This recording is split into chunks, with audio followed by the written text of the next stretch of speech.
First question భారతదేశంలో సింధు నాగరికత ప్రాంతాలు ఎక్కువగా గల రాష్ట్రం ఏది? భారతదేశంలో సింధు నాగరికత ప్రాంతాలు ఎక్కువ గల రాష్ట్రం గుజరాత్ అండి. Option B is correct. Next question Sindhu ప్రజల లిపిని చదవడానికి మొదటగా ప్రయత్నం చేసిన వారు ఎవరు? సింధు ప్రజల లిపిని చదవడానికి మొదటగా ప్రయత్నం చేసిన వారు ఫాదర్ హీరాస్ అండి. Option D is correct. ఇక్కడ సింధు ప్రజల యొక్క లిపిని చిత్రలిపి లేదా బొమ్మల లిపి అంటారు. Next question the Arctic home of the Vedas గ్రంథ రచయిత ఎవరు? The Arctic home of the Vedas గ్రంథాన్ని బాలగంగాధర్ తిలక్ రాశారండి. Option B is correct. The Arctic home of the Vedas అనే గ్రంథంలోని బాలగంగాధర్ తిలక్ ఆర్యుల యొక్క జన్మస్థానం ఆర్కిటిక్ ప్రాంతం అని తెలిపారు. మరియు దయానంద సరస్వతి ఆర్యుల యొక్క జన్మస్థానం టిబెట్ అని, మరి ఏసీ దాస్ సప్త సింధు ప్రాంతం అని, మరి రాజ్బాలే పాండే ఆర్యుల యొక్క జన్మస్థానం మధ్య భారతదేశం అని తెలిపారు. నెక్స్ట్ క్వశ్చన్ ఆర్యుల కాలం నాటి పురోడోసము అనేది ఒక డాష్. ఆర్యుల కాలం నాటి పురోడోసం అనేది ఆర్యుల యొక్క ప్రీతికరమైన భోజనంను పురోడోసం అండి. Option C is correct. Next question క్రింది వాణిని జతపరచుము. ప్రాంతాలు మరియు కనుగొన్నవారు Harappa, Mohenjodaro, Chanhudaro Lothal, R D Banerjee, M G Majumdar, S R Rao, Dayaram Sahni. మొదటగా హరప్పా ప్రాంతాన్ని కనుగొన్నవారు దయారాం సాహ్ని, మరియు మొహంజదారో ప్రాంతాన్ని కనుగొన్నవారు ఆర్డి బెనర్జీ, మరియు చన్హుదారో ప్రాంతాన్ని కనుగొన్నవారు ఎంజి మజుందార్, లోతాల్ ప్రాంతాన్ని ఎస్ఆర్ రావు కనుగొన్నారండి. మరియు option 3 is correct. Next question కుటుంబం అంటే వ్యక్తుల సమూహం, రక్త సంబంధం ఆధారంగా వ్యక్తుల సంబంధాలు ఒకరితో ఒకరికి బంధువుగా ముడిపడ్డమని పేర్కొన్నవారు ఎవరు? కుటుంబం అంటే వ్యక్తుల సమూహమని, రక్త సంబంధం ఆధారంగా వ్యక్తుల సంబంధాలు ఒకరితో మరొకరి బంధువుగా ముడిపడ్డమని పేర్కొన్నవారు డేవిస్ అండి. Option D is correct. Next question ఆంగ్ల భాషలో కుటుంబాన్ని ఫ్యామిలీ అంటారు. అయితే ఫ్యామిలీ అనే పదం ఏ భాషా పదం నుండి ఏర్పడింది? ఈ ఫ్యామిలీ అనే పదం రోమన్ భాషా పదం నుండి ఏర్పడిందండి. Option B is correct. ఆంగ్లంలో కుటుంబాన్ని ఫ్యామిలీ అంటారు. ఇక్కడ ఫ్యామిలీ అనేది రోమన్ భాషా పదం అంటే ఫేములస్ అనే పదం నుండి ఏర్పడిందండి.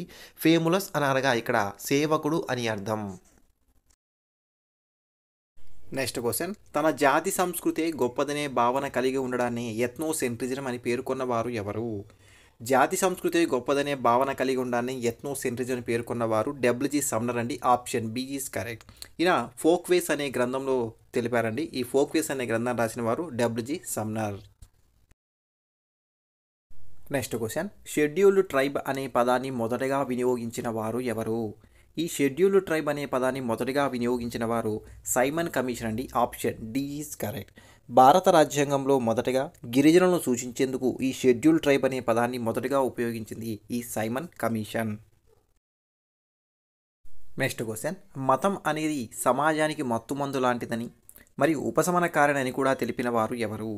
మతం అనేది సమాజానికి మత్తుమందు లాంటిది మరియు ఉపశమనకారిణి తెలిపిన వారు కారల్ మార్క్స్ అండి. Option A is correct.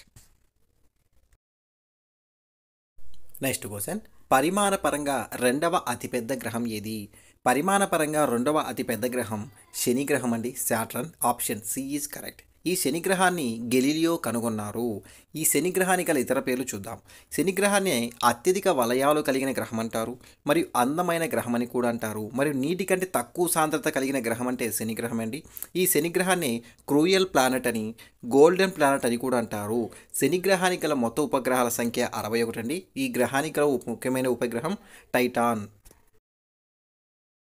Next question గ్రహాలు ఏర్పడ్డ తర్వాతే సూర్యుడు ఏర్పడ్డాడు అని తెలిపిన శాస్త్రవేత్త ఎవరు? గ్రహాలు ఏర్పడిన తర్వాతే సూర్యుడు ఏర్పడ్డాడని తెలిపిన శాస్త్రవేత్త కమేరియన్ అండి. Option B is correct.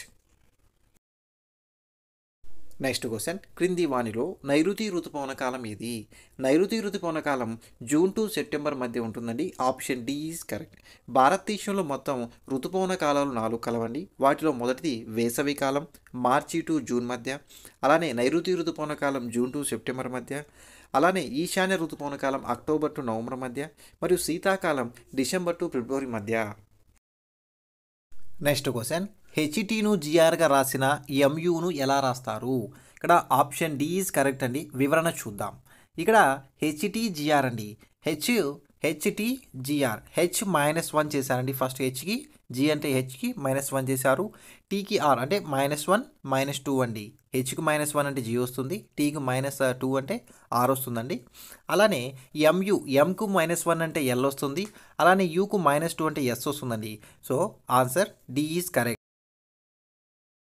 Next question 43, 54, 76, 109, 153 dash తర్వాత వచ్చే సంఖ్య ఏది అడుగుతున్నారండి. Option C is correct. వివరణ చూద్దాం. ఇక్కడ 43, 54, 76, 109, 153 ఇచ్చారండి. ఇక్కడ 43కు ప్లస్ 11 కలిపారండి 54, అలానే 54 ప్లస్ 22 కలిపారండి 76, అలానే 76కు ప్లస్ 33 కలిపారండి 109, అలానే 109కి ప్లస్ 44 కలిపారని 153, అలానే 153కి ప్లస్ 55 కలిపారండి. Answer 208. Option C is correct. Next question. ఒక వ్యక్తి 5 రూపాయలకు 6 పెన్నులు కొనుగోలు చేసి 6 రూపాయలకు 5 పెన్నులు అయినా లాభమా నష్టమా ఎంత శాతం? ఇక్కడ ఆప్షన్ సి ఈజ్ కరెక్ట్ అండి. వివరణ చూద్దాం. ఇక్కడ 5 రూపాయలకు 6 పెన్నులు కొనుగోలు చేసి 6 రూపాయలకి 5 పెన్నులు అమ్మారు కాబట్టి లాభమే ఉంటుందండి. 44% లాభం ఉంటుంది. ఇక్కడ పెన్నులు ఒక సైడు, మనకు వస్తువులు ఒక సైడు, అమ్మిన రేటు డబ్బులు సపరేట్ వేసుకోవాలండి. 6 పెన్నులు 5 రూపాయలు కొన్నారు, అలానే 5 పెన్నులు 6 రూపాయలకు అమ్మారు. కావున ఇట్లా అడ్డగుణకారమంటగా చేసుకోవాలి. 6 పెన్నులు ఇంటూ 6 రూపాయలు అమ్మిన 6 36 అని, 5 5లు 25 అండి. ఇక్కడ లాభం ఉంటుంది కాబట్టి లాభానికి ఒక సూత్రం ఉంటుంది. లాభము ఈజ్ ఈక్వల్ 100 ఇంటూ లాభము బై కొన్న వెల. ఓకే అండి. ఇక్కడ 6 36, 36 మైనస్ 25. ఇక్కడ 25 రూపాయలంది కొన్న వెల, 36 రూపాయలంది అమ్మిన వెల అండి. కావున 11 రూపాయల లాభం ఉంటుంది. ఇక్కడ 100 ఇంటూ 11, 11 ఏంటిది లాభము బై 25. 20తో 4 సార్లు పోతుందండి. 25 కొట్టివేత 4 సార్లు పోతుంది. పోతే 4 ఇంటూ 11 ఉంది. 11 4 44%. So answer C is correct. ఇక్కడ శాతం పరంగా అడిగారు కాబట్టి 44% చెప్పారండి. మరియు ఎన్ని రూపాయల లాభం, ఎన్ని రూపాయల నష్టం అంటే 25 రూపాయలు కొని 36 రూపాయలకు అమ్మారు కాబట్టి 11 రూపాయల లాభం అని చెప్తాం. Next question. ఏ అనే వ్యక్తి ఒక గడియారాన్ని కొనుగోలు చేసి 20% లాభంతో బికి అమ్మెను, మరియు బి దాన్ని 10% నష్టంతో సికి అమ్మాడు, మరియు సి దాన్ని బి నుండి 5,400 రూపాయలు కొనెను. అయితే ఏ యొక్క కొన్న వెల ఎంత? ఇక్కడ ఆప్షన్ బి ఈజ్ కరెక్ట్ అండి. వివరణ చూద్దాం. ఇక్కడ శాతం అనగా 100% తీసుకోవాలండి. ఇక్కడ ఏ అనే వ్యక్తి ఒక గడియారాన్ని బికి 20% లాభంతో బికి అమ్మాడు అంటే 20% అంటే 120/100 అండి. మరియు బి దాన్ని 10% నష్టంతో సికి అమ్మాడు. 10% నష్టం అండి. 100% 10 నష్టం అంటే 90/100 ఇంటూ ఈజ్ ఈక్వల్ 5,400. సి కొన్న వేల బి నుండి 5,400. పోతే దేర్ఫోర్ 5,400 ఇంటూ 100 ఇంటూ 100 బై 120/90 అండి. ఇక్కడ 5,400 ఇంటూ 100 ఇంటూ 100 కింద 120/90 అండి. 90లో ఒక 0, 5,400 ఒక 0 పోతుంది. మరి 120లో ఒక 0 పోతుంది. పోతే పైన 54 ఇంటూ 100 ఇంటూ 100 కింద 12 9 ఉంటుంది. 9 6 54 అండి. పోతే 6 1లు 6 వేల 12 అండి. పోతే పైన 2 100 ఇంటూ 100 ఉన్నాయండి. 2 5లో 10. పోతే 50 into 100 is equal 5,000. Option B is correct. Next question. బెలుంగుహలు ఎక్కడ కలవు? బెలుంగుహలు ఆంధ్రప్రదేశ్లో కలవండి. Option C is correct. ఈ బెలుంగుహలు ఆంధ్రప్రదేశ్ రాష్ట్రంలోని నంద్యాల జిల్లాలోని కొలిమిగుండ్ల అనే మండలంలోని బెలుం గ్రామానికి సమీపంలో కలవు. ప్రస్తుతం ఇవి నంద్యాల జిల్లాలో కలవండి. పూర్వం అంటే ఆంధ్రప్రదేశ్లో నుండి 13 జిల్లాలు పోల్చినప్పుడు కర్నూలు జిల్లాలో కలవు. ఇప్పుడు నూతనంగా ఏర్పరిచిన 26 జిల్లాల ప్రకారం అయితే బెలుంగుహలను ప్రస్తుతం నంద్యాల జిల్లాలో కలవు. Next question. భారతదేశంలోనే తొలిసారిగా విద్యార్థులకు పాఠశాలలో అల్పాహారం అందిస్తున్న తొలి రాష్ట్రం ఏది? భారతదేశంలోనే విద్యార్థులకు పాఠశాల అల్పాహారం అందిస్తున్న తొలి రాష్ట్రం తమిళనాడు అండి. Option D is correct. ఈ కార్యక్రమాన్ని తమిళనాడు ప్రభుత్వం 2023 ఆగస్టు 25న ప్రారంభించింది. మరియు మధ్యాహ్న భోజన పథకంతో పాటుగా ప్రభుత్వ స్కూల్లో చదివే 1 నుంచి 5 తరగతుల వారికి ఈ అల్పాహార పథకాన్ని అందిస్తున్నారు. Next question. భారతదేశంలో తొలి యూపీఐ ఏటీఎంను ఎక్కడ ప్రారంభించారు? భారతదేశంలో తొలి యూపీఐ ఆధారిత ఏటీఎంను మహారాష్ట్రలో ప్రారంభించారండి. Option B is correct.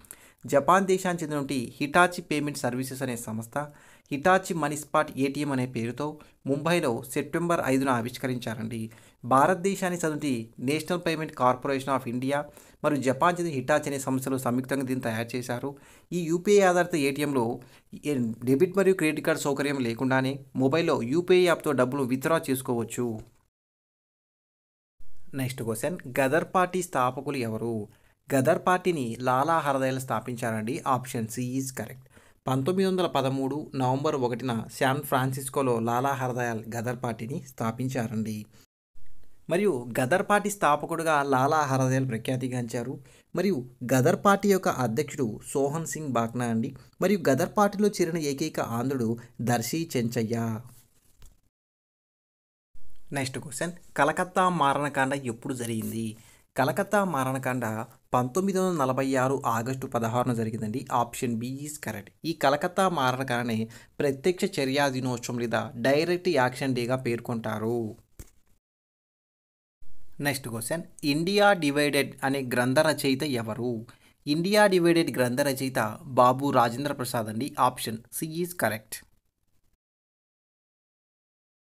Next question, భారతదేశంలో ఏకకాలంలో ఎన్నికల నిర్వహణ సాధ్యాసాధ్యాలను పరిశీలించేందుకు ఎవరి నేతృత్వంలో కమిటీని ఏర్పాటు చేశారు? భారతదేశంలో ఏకకాలంలో ఎన్నికల నిర్వహణ సాధ్యాసాధ్యాలు అనగా జమిలీ ఎన్నికల నిర్వహణ పరిశీలించేందుకు రామ్నాథ్ కోవింద్, మాజీ రాష్ట్రపతి నుండి రామ్నాథ్ కోవింద్ నేతృత్వంలో కమిటీని ఏర్పాటు చేశారండి. Option D is correct. 2023 September 2న కేంద్ర న్యాయశాఖ మంత్రి ఈ కమిటీని ఏర్పాటు చేస్తూ గెజిట్ జారీ చేసింది. దీంట్లో మొత్తం సభ్యుల సంఖ్య 8 మంది. Next question, royal elephant reserve ఎక్కడ కలదు? రాయల్ ఎలిఫెంట్ రిజర్వ్ ఆంధ్రప్రదేశ్లో కలదండి. Option D is correct. ఇది ఆంధ్రప్రదేశ్లోని అనంతపురం జిల్లాలో కలదు. దీని యొక్క పాత పేరు Koundinya wildlife sanctuary. Next question, ప్రపంచ ఓజోన్ దినోత్సవాన్ని ఏ రోజున నిర్వహిస్తారు? ప్రపంచ ఓజోన్ దినోత్సవాన్ని సెప్టెంబర్ 16 నిర్వహిస్తారండి. Option A is correct. Montreal protocol fixing the ozone layer and reducing climate change అనేది 2023 ప్రపంచ ఓజోన్ దినోత్సవం యొక్క థీమ్ లేదా ఇతివృత్తం. నెక్స్ట్ క్వశ్చన్, క్రింది పాచికలో 2కు ఎదురుగా ఉండు సంఖ్య ఏది? ఇక్కడ ఆప్షన్ ఏ ఈజ్ కరెక్ట్ అండి. 5 వస్తుంది. వివరణ చూద్దాం. మొదటి డైస్లో 4, 2, 6, రెండవ డైస్లో 1, 5, 6 ఇచ్చారు. మూడో డైస్లో 3, 4, 5 ఇచ్చారు. ఇలా 3 డైస్ ఇచ్చినప్పుడు ప్రతి డైస్లో కూడా డబల్ లెటర్స్, ఎగ్జాంపుల్గా 4, 2, 6 ఇచ్చారు. సెకండ్ దానిలో 1, 5, 6 ఇచ్చారు. కానీ 6, 6 తీసుకోవడం బెటర్. లేదంటే 1, 5, 6, 3, 4 ఇచ్చి 5 తీసుకోమండి. ఫస్ట్ 5తో చూద్దాం. ఇక్కడ చూడండి, ఇట్లా డైస్లో వచ్చినప్పుడు మనం ఏ లెటర్ అయితే తీసుకున్న దానికి క్లాక్ వైజ్ వెళ్ళండి. యాంటీ క్లాక్ వైజ్ కాదు, క్లాక్ వైజ్ వెళ్ళాలి, డైరెక్షన్లో వెళ్ళాలి. 5కు క్లాక్ వైజ్లో 1 ఉంది, తర్వాత 6 ఉందండి. నెక్స్ట్ థర్డ్ దాంట్లో 5 క్లాక్ వైజ్గా 4 ఉంది, తర్వాత 3 ఉంది. ఇలా వెళ్ళినప్పుడు మిగిలిన లెటర్ 5కు వెళ్ళి ఆపోజిట్లో ఏమొస్తుంది? 2 వస్తుందండి. అలానే లేదు 5 ఎందుకు చేయాలి, 6తో చేద్దామంటే next first dice second day చూడండి. 6 క్లాక్ వైజ్లో 2 ఉంది, నెక్స్ట్ 4 ఉందండి. సెకండ్ దాంట్లో 6 క్లాక్ వైజ్ 5 ఉంది, నెక్స్ట్ 1 ఉంది. పోతే 6కు వచ్చే లెటర్ ఏంటి? ఆపోజిట్లో 3 వస్తుంది. సో ఇక్కడ చూడండి, 5తో చేసినప్పుడు 1కి ఆపోజిట్ 4 వచ్చింది, మళ్ళీ 6కు 3 వచ్చింది, పోతే 5కు ఆపోజిట్లో 2 వస్తుంది. సరే 6తో చేసినప్పుడు 2కు ఆపోజిట్లో 5 వచ్చింది, 4కు ఆపోజిట్ 1 వచ్చింది, 6కు ఆపోజిట్ 3 వచ్చింది. సో ఇక్కడ 2కు ఆపోజిట్ ఏది అంటే 2కి ఎదురుగా వచ్చే సంఖ్య ఏదంటే 5 అండి. Option A is correct. Next question, POCSO చట్టాన్ని ఎప్పుడు చేశారు? పోక్సో చట్టాన్ని 2012లో చేయడం జరిగిందండి. Option B is correct. POCSO అనగా full form protection of children from of sexual offences. Next question, Andhra Pradesh రాష్ట్ర ప్రభుత్వం ఆంధ్రప్రదేశ్లోని సంక్షేమ పథకాలు ప్రజలకు చేరుతున్నాయా లేదా మరియు వాటిలో ఏమైనా ఇబ్బందులు ఎదురవుతున్నాయో అని తెలిపేందుకు ఏర్పాటు చేసిన జగనన్నకు చెబుతాం టోల్ ఫ్రీ నెంబర్ ఇది? ఇక్కడ జగనన్నకు చెబుతాం టోల్ ఫ్రీ నెంబర్ 1902 అండి. Option C is correct. Next question, ప్రపంచ ఆకలి సూచి గ్లోబల్ హంగర్ ఇండెక్స్లో 2023 గాను భారత్ ఏ స్థానంలో నిలిచింది? ప్రపంచ ఆకలి సూచిలో భారతదేశం 2023 గాను 111వ స్థానం నిలిచిందండి. Option A is correct. మొత్తం ఈ గ్లోబల్ హంగర్ ఇండెక్స్లో 120 దేశాలు గాను మొదటి స్థానంలో బెలారస్ కలదు మరియు భారత్ 111వ స్థానంలో కలదు. నెక్స్ట్ క్వశ్చన్, క్రింది వానిలో సరైన అంశాన్ని తెలపండి. ఆప్షన్ ఏ, మన్ కీ బాత్ కార్యక్రమంను 2014 అక్టోబర్ 3న మోడీ ప్రారంభించారు. ఆప్షన్ బి, ఇటీవల 100వ ఎపిసోడ్ 2023 ఏప్రిల్ 30న జరిపారు. ఆప్షన్ సి, ఈ కార్యక్రమం ప్రతి నెల చివరి ఆదివారం జరుగుతుంది. ఆప్షన్ డి ఏపీ ప్రభుత్వం కొత్తగా రూపొందించబడిన ఆర్బీకే రైతు భరోసా కేంద్రాల గురించి మోడీ 100వ ఎపిసోడ్లో మాట్లాడారు. ఇక్కడ ఆప్షన్ ఏ చూడండి, మోడీ మన్ కీ బాత్ కార్యక్రమం 2014 అక్టోబర్ 3 ప్రారంభించాడు. ఇది సరైన అంశం అండి. ఆప్షన్ బి 100వ ఎపిసోడ్ 2022 ఏప్రిల్ 30న జరిపారు. ఇది కూడా సరైన అంశం అండి. ప్రతి నెల ప్రతి నెల చివరి ఆదివారం జరుగుతుంది ఈ కార్యక్రమం. అది కూడా కరెక్ట్ అండి. మరి రైతు భరోసా కేంద్రాల గురించి 100 నిమిషాలు మాట్లాడలేదండి. ఇది ఆప్షన్ డి తప్పండి. ABC is correct. Option 3 is correct. Next question, కాఫీని అత్యధికంగా పండించే రాష్ట్రం ఏది? భారతదేశంలో కాఫీని అత్యధికంగా పండించే రాష్ట్రం కర్ణాటక అండి. Option D is correct. మరియు కాఫీ రీసెర్చ్ సెంటర్, కాఫీ పరిశోధనా కేంద్రం కర్ణాటకలోని చిక్మంగళూరులో కలదు. నెక్స్ట్ క్వశ్చన్, భారతదేశంలోని ప్రస్తుతం మొత్తం టైగర్ రిజర్వుల సంఖ్య ఎంత? భారతదేశంలోని మొత్తం టైగర్ రిజర్వులు 54 కలవండి. Option B is correct. ప్రాజెక్టు టైగర్ లేదా టైగర్ ప్రాజెక్టును 1973 ఏప్రిల్ 1న ప్రారంభించారండి. భారతదేశంలోని మొట్టమొదటి tiger reserve Jim Corbett National Park అండి. ఇది ఉత్తరాఖండ్లో కలదు. నెక్స్ట్ క్వశ్చన్, తేలినీలాపురం పక్షి సంరక్షణ కేంద్రం ఎక్కడ కలదు? తేలినీలాపురం పక్షి సంరక్షణ కేంద్రం ఆంధ్రప్రదేశ్లో కలదండి. Option C is correct. ఈ పక్షి సంరక్షణ కేంద్రం ఆంధ్రప్రదేశ్లోని శ్రీకాకుళం జిల్లాలో కలదు. ఇక్కడ ఈ పక్షి సంరక్షణ కేంద్రంలో స్పాట్ బిల్డ్ పెలికాన్ పక్షులు ఇటీవల అత్యధిక సంఖ్యలో మరణానికి గురయ్యాయి. నెక్స్ట్ క్వశ్చన్, కోకో బొరాక్ అనే భాషను ఇటీవల ఏ రాష్ట్ర ప్రభుత్వం అధికారికంగా గుర్తించారు? కోకో బొరాక్ అనే భాషను త్రిపుర రాష్ట్రం తమ అధికార భాషగా గుర్తించారండి. Option A is correct. Next question, father of social changer in India అని ఎవరిని పిలుస్తారు? Father of social changer in India అని ఎంఎన్ శ్రీనివాస్ని పిలుస్తారండి. Option C is correct. Next question, Mekedatu project ఎక్కడ కలదు? మేకదాతు ప్రాజెక్టు కర్ణాటకలో కలదండి. Option C is correct. ఈ మేకదాతు ప్రాజెక్టును అరకవతి నదిపై తమిళనాడు మరియు కర్ణాటక రాష్ట్ర సరిహద్దులో నిర్మిస్తున్నారు. నెక్స్ట్ క్వశ్చన్, ఆరావళి పర్వతాలలో అతి ఎత్తైన శిఖరం ఏది? ఆరావళి పర్వతాల్లో ఎత్తైన శిఖరం గురుశిఖర్ అండి. Option B is correct. ఈ గురుశిఖర్ యొక్క ఎత్తు 1722 మీటర్లు కలదు. నెక్స్ట్ క్వశ్చన్, తుల్బుల్ ప్రాజెక్టు ఏ నదిపై కలదు? తుల్బుల్ ప్రాజెక్టు జీలం నదిపై కలదండి. Option A is correct. ఇది ఊలా సరస్సు యొక్క ముఖద్వారం వద్ద కలదు. నెక్స్ట్ క్వశ్చన్, సాంగుపో అని ఏ నదిని పిలుస్తారు? సాంగుపో అని బ్రహ్మపుత్ర నదిని పిలుస్తారండి. బ్రహ్మపుత్రకే మరొక పేరు సాంగుపో. ఈ సాంగుపో అని బ్రహ్మపుత్ర నదిని టిబెట్లో పిలుస్తారు. నెక్స్ట్ క్వశ్చన్, ఐఎన్సి భారత జాతీయ కాంగ్రెస్, ఇండియన్ నేషనల్ కాంగ్రెస్ స్థాపన కాలం నాటి వైస్రాయ్ లేదా గవర్నర్ జనరల్ ఎవరు? ఐఎన్సి స్థాపన కాలం నాటి వైస్రాయ్ లేదా గవర్నర్ జనరల్ లార్డ్ డఫ్రిన్ అండి. Option C is correct. ఐఎన్సిని 1885 డిసెంబర్ 28న ఏవో హ్యూమ్ స్థాపించారు. ఐఎన్సి స్థాపక పితామహుడు ఏవో హ్యూమ్. నెక్స్ట్ క్వశ్చన్, నాకు రక్తం ఇవ్వండి నేను మీకు స్వాతంత్రం ఇస్తాను అని వ్యాఖ్యానించిన వారు ఎవరు? నాకు రక్తం ఇవ్వండి నేను మీకు స్వాతంత్రం ఇస్తానని వ్యాఖ్యానించిన వారు సుభాష్ చంద్రబోస్ అండి. Option D is correct. Next question, Gandhiji యొక్క రాజకీయ గురువు ఎవరు? గాంధీజీ యొక్క రాజకీయ గురువు గోపాలకృష్ణ గోఖలే అండి. Option A is correct. Next question, ధ్యాన ప్రకాశ మండలి స్థాపకులు ఎవరు? ధ్యాన ప్రకాశ మండలి స్థాపించిన వారు దాదాబాయి నౌరోజీ అండి. Option C is correct. Next question, Haryanka వంశ స్థాపకుడు ఎవరు? హర్యంక వంశ స్థాపకుడు బింబిసారుడు అండి. Option A is correct. భారతదేశంలో మొట్టమొదటిగా బౌద్ధ మతాన్ని స్వీకరించిన రాజు బింబిసారుడు. నెక్స్ట్ క్వశ్చన్, దేశవ్యాప్తంగా చోరీకి గురైన లేదా పోగొట్టుకున్నటువంటి మొబైల్ ఫోన్స్ను ప్రజలు బ్లాక్ చేయడంతో పాటు మరి వాటిని ట్రాక్ చేసుకోవడానికి కేంద్ర ప్రభుత్వం ఏర్పాటు చేసిన పోర్టల్ ఇది. ఇలా దేశవ్యాప్తంగా చోరీకి గురైన లేదా పోగొట్టిన మొబైల్ ఫోన్స్ను ప్రజలు బ్లాక్ చేయడంతో పాటు వాటిని ట్రాక్ చేసుకోవడానికి కేంద్ర ప్రభుత్వం ఏర్పాటు చేసిన పోర్టలే సంచార్ సాథీ అండి. Option C is correct. Next question, ఐక్యరాజ్య సమితి యుఎన్యులో భారత శాశ్వత ప్రతినిధిగా రుచిరా కాంబోజ్ స్థానంలో నియమితులైన వారు ఎవరు? ఐక్యరాజ్య సమితిలో యుఎన్యులో భారత శాశ్వత ప్రతినిధిగా రుచిరా కాంబోజ్ స్థానంలో అరిందమ్ బాక్షి నియమించబడ్డారండి. Option B is correct. Next question, 2022 4వ పారా ఆసియా క్రీడలు ఎక్కడ జరిగాయి? 2022 4వ పారా ఆసియా క్రీడలు చైనాలోని హాంగ్జోలో జరిగాయండి. 2023 అక్టోబర్ 22 నుండి 28వ తేదీ వరకు. నెక్స్ట్ క్వశ్చన్, దేశంలో తొలి 3D ప్రింటెడ్ పోస్ట్ ఆఫీసును ఎక్కడ ప్రారంభించారు?